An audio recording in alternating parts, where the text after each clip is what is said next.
అందరికీ నమస్కారం. విడుదల రజని చిలకలూరిపేట సమన్వయకర్తగా ఉన్నటువంటి విడుదల రజని 2019 ఎన్నికల్లో కూడా ఆమె చిలకలూరిపేట అసెంబ్లీకి ఎన్నిక కావటం జరిగింది.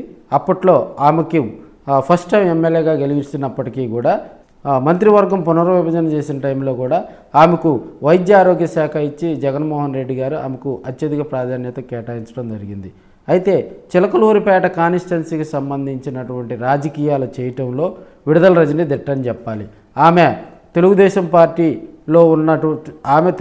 పార్టీ తరపున రాజకీయ ఆరంగేట్రం చేసి చంద్రబాబు నాటిన మొక్కను అని చెప్తూ అప్పట్లో ఆమె చేసినటువంటి వ్యాఖ్యలు సంచలనాలు నమోదయ్యాయని కూడా తెలియజేసుకోవచ్చు. తదనంతరం జరిగిన పరిస్థితుల దృష్ట్యా ఆమె వైసీపీలోకి రావటం, గెలవటం, అదేవిధంగా మంత్రి కావటం ఇదంతా కూడా చక్కచక్క జరిగిపోయినాయి. ఇప్పుడున్న పరిస్థితుల్లో కూడా ఆమెను 2024 ఎన్నికల్లో చిలకలూరిపేట కాకుండా గుంటూరు పశ్చిమం ఇది ఇంతవరకు కూడా వైసీపీ ఆ కాన్స్టిట్యున్సీలో గెలవాల అక్కడకు బదిలాయింపు చేయటంతో ఆమె రాజకీయ ప్రయాణానికి బ్రేక్ పడినట్టుగా కూడా తెలుస్తూ ఉంది. తదనంతరం అక్కడ జరిగిన పరిస్థితుల దృష్ట్యా ఎన్నికల్లో ఆమె ఓటమి చెందడంతో మళ్ళీ ఆమెను చిలకలూరిపేట కాన్స్టిట్యున్సీలో సమన్వయకర్తగా తీసుకొచ్చి జగన్మోహన్ రెడ్డి గారు కూర్చోబెట్టడం జరిగింది.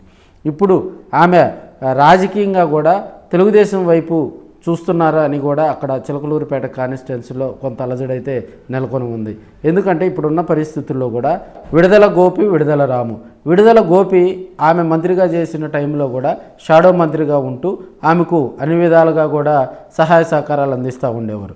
అదేవిధంగా రాము వ్యాపారాలు చూసుకుంటూ కూడా అవసరమైనప్పుడు మాత్రమే విడుదల రజనీకి అందుబాటులో ఉండి అక్కడ ఉన్నటువంటి పరిస్థితులను చక్కదిద్దే క్రమంలో ఆయన అందుబాటులో ఉండేవారు. ఇప్పుడున్న పరిస్థితిలో చంద్రబాబు నాయుడు గారు దావోస్ పర్యటనలో కూడా విడుదల రాము అక్కడ తలుక్కున మెలవటంతో కూడా అక్కడ ఉన్నటువంటి చిలకలూరిపేట కాన్స్టిట్యున్సీలో కొంత అలజడైతే నెలకొందని కూడా తెలియజేసుకోవచ్చు.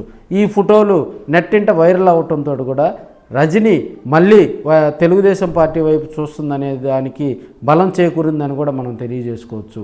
అయితే అక్కడ చంద్రబాబు నాయుడు గారితో దావోస్లో రాము ఫోటో దిగటంతో కూడా దిగే ప్రయత్నం చేయటంతో కూడా అక్కడ ఉన్నటువంటి తెలుగుదేశం క్యాడరు, అదేవిధంగా చిలకలూరిపేట కాన్స్టిట్యున్సీలో ఉన్నటువంటి తెలుగుదేశం క్యాడర్ అయితే వ్యతిరేకిస్తున్నటువంటి సందర్భాలు మనం చూస్తూ ఉన్నాం.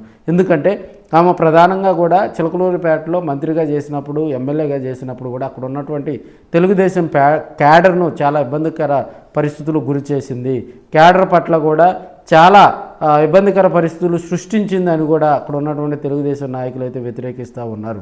మరి రాబోయే రోజుల్లో యూటర్న్ రాజకీయాలు తీసుకుంటారా రజనీ గారు, లేకపోతే అక్కడ చిలకలూరిపేట కాన్స్టిట్యున్సీలో మరిన్ని మార్పులు జరుగుతాయని కూడా తెలియజేసుకోవచ్చు.